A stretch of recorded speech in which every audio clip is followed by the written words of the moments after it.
Hello, and thank you for listening to the NYCEFT Podcast. I'm your host, Jeff Fine, certified emotionally focused therapist, supervisor candidate, and director of public outreach on the NYCEFT board. Whether you're a professional looking to deepen your knowledge of emotionally focused therapy, in a relationship and want to strengthen and repair your bond with your partner, or just want to stay connected with what's happening in the NYCEFT community, there'll be something of interest to you in this podcast. I'm really excited to share with you my conversations with guests that include EFT trainers and supervisors and other professionals from around the world. So be ready to learn something new.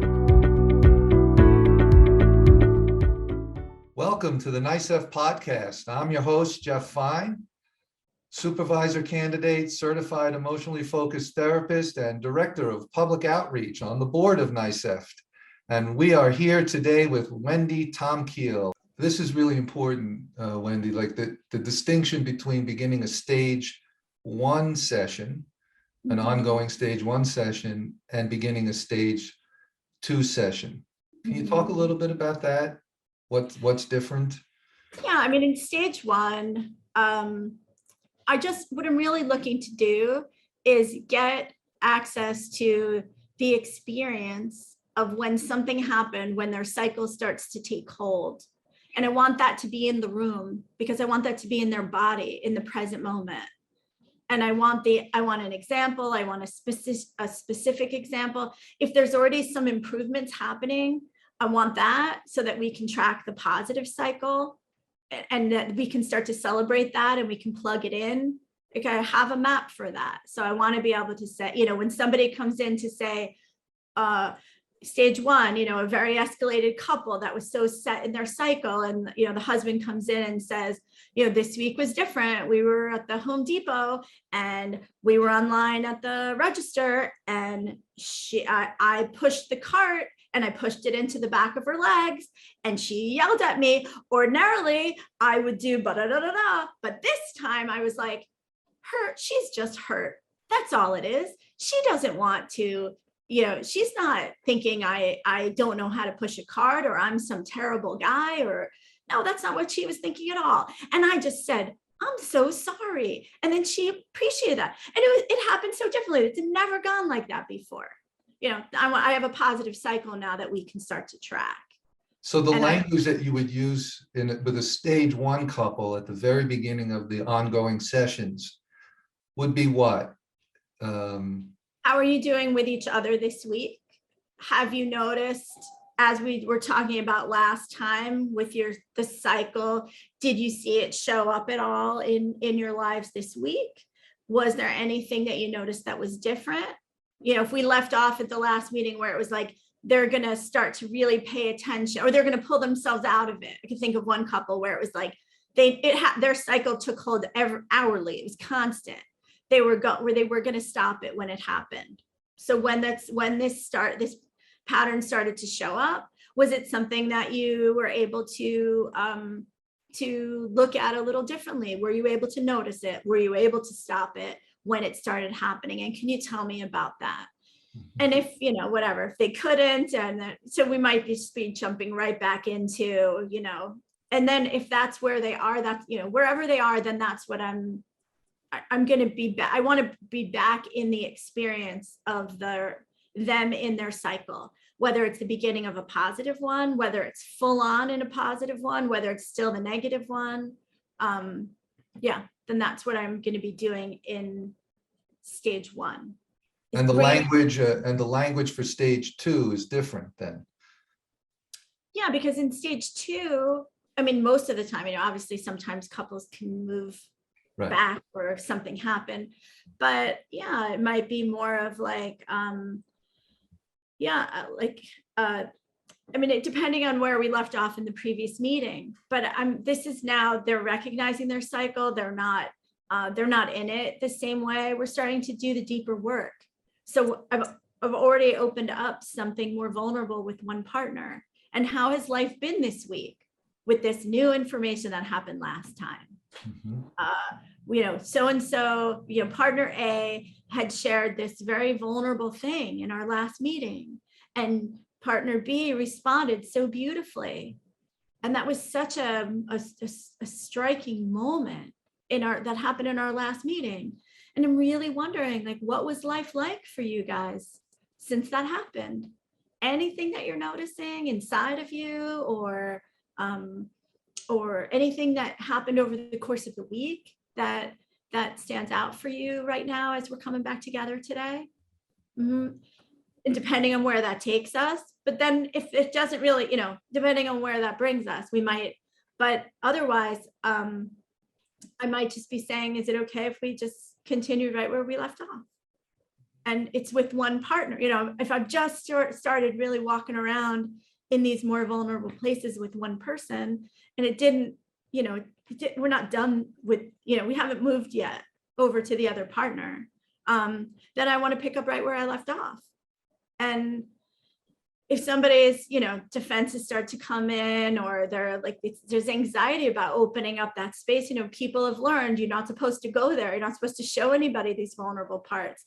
Their nervous system is likely to show up that day saying, like, yikes, this again. Or there could be an enthusiasm about it, but I want to join them there. Like, how is it for you since that happened? And is it okay with you if we kind of jump back in?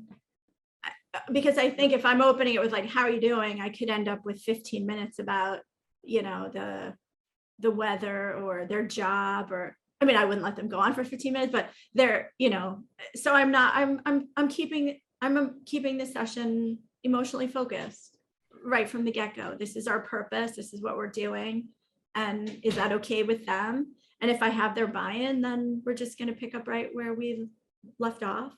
And when we spoke before recording this, we had a really interesting conversation about how couples are showing up in stage one.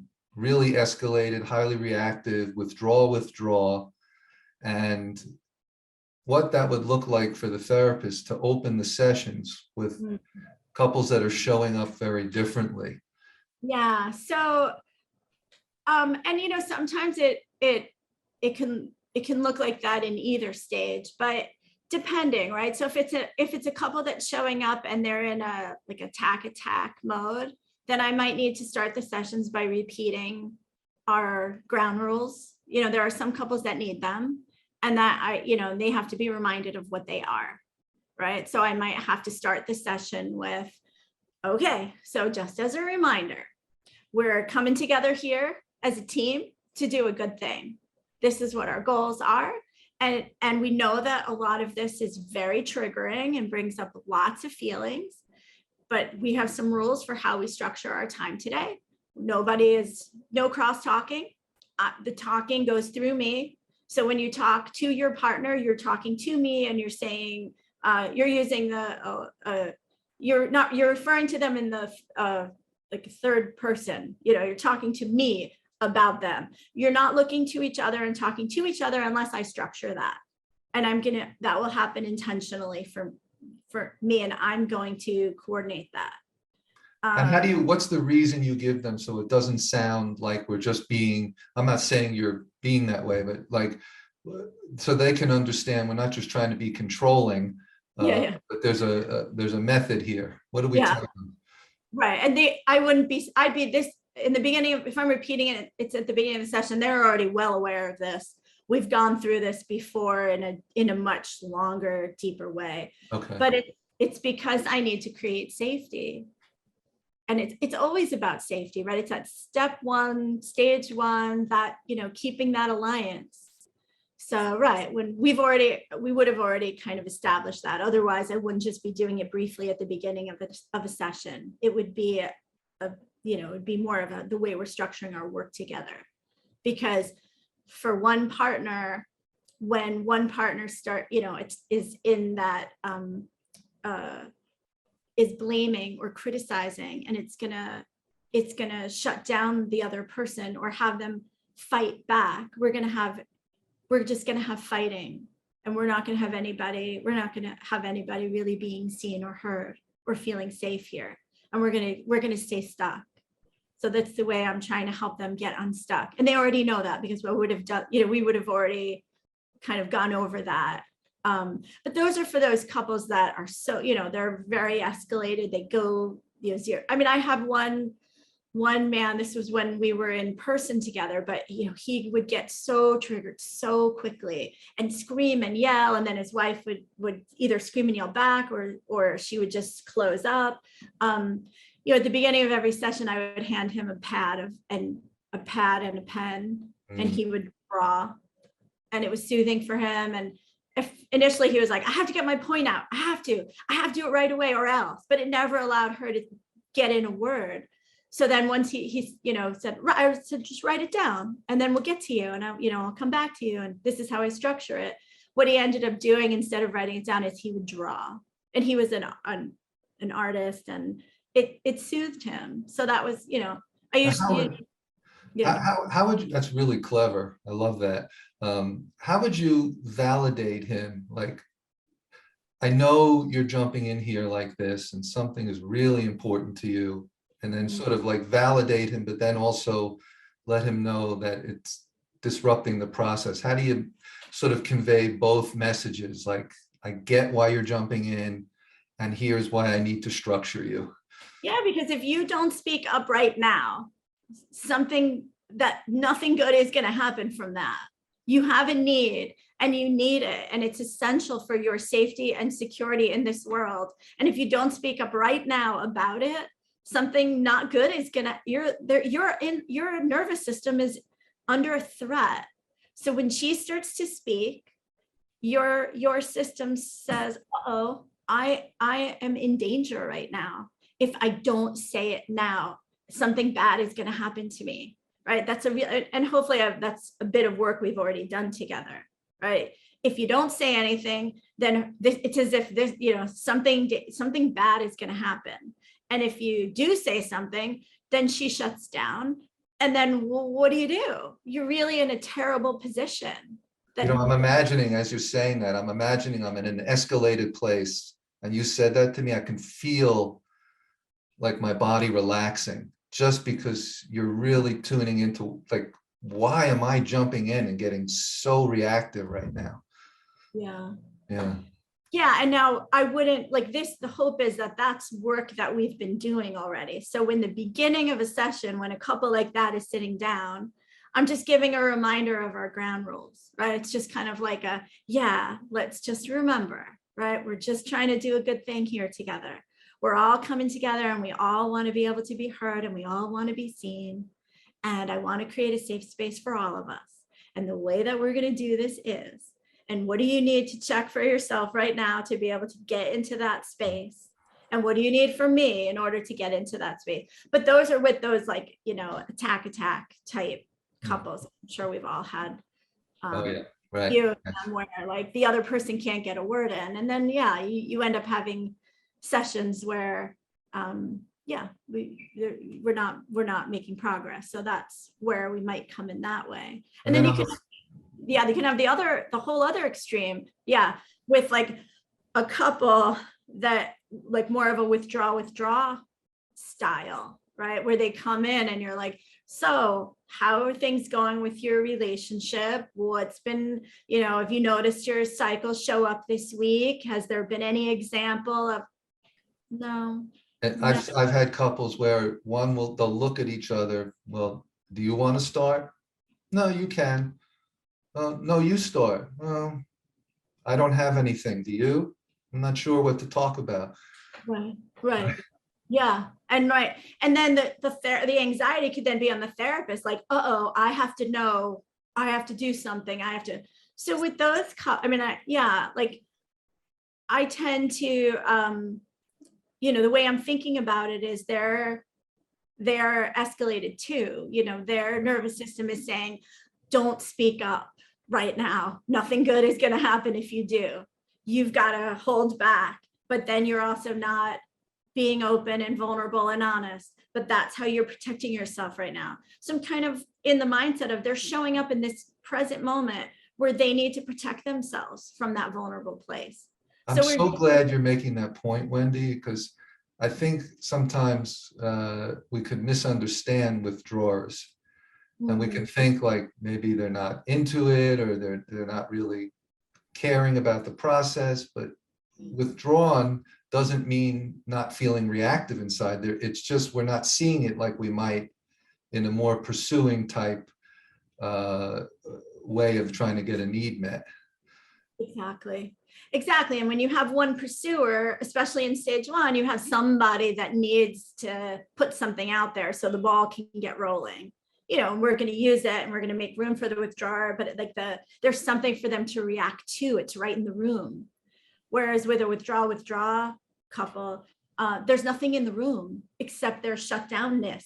So that's what we want to get underneath from the get-go. I mean, I have a couple like this that I'm working with right now.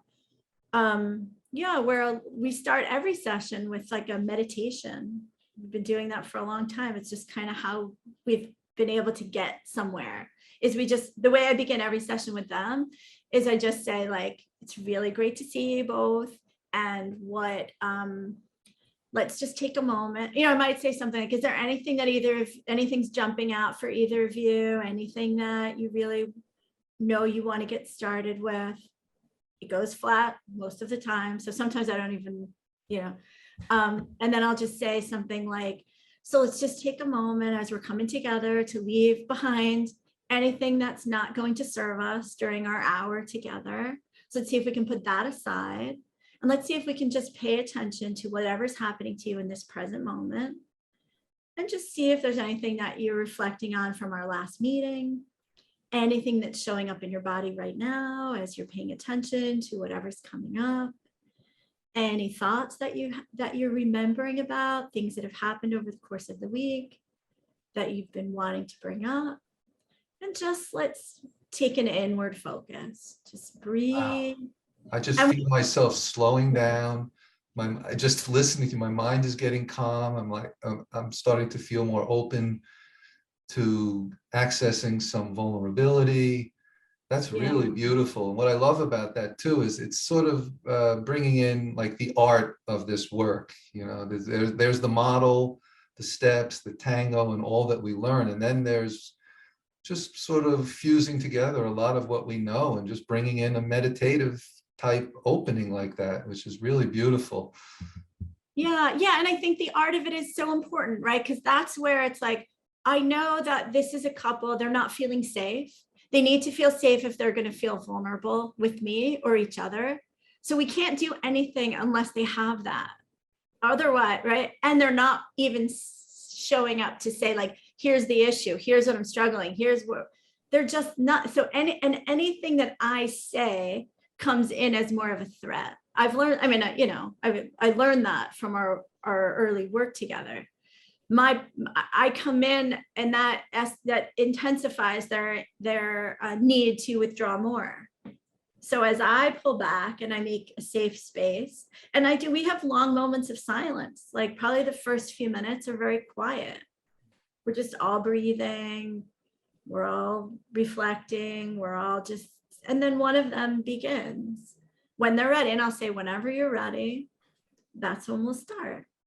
And what I love also about this way of beginning with this withdraw couple is that you're not taking on the full burden of having to help them find the words, trying to force it.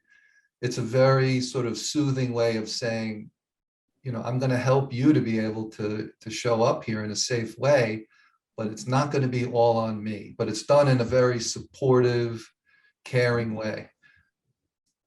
Yeah, and I've learned with them that it works. Right.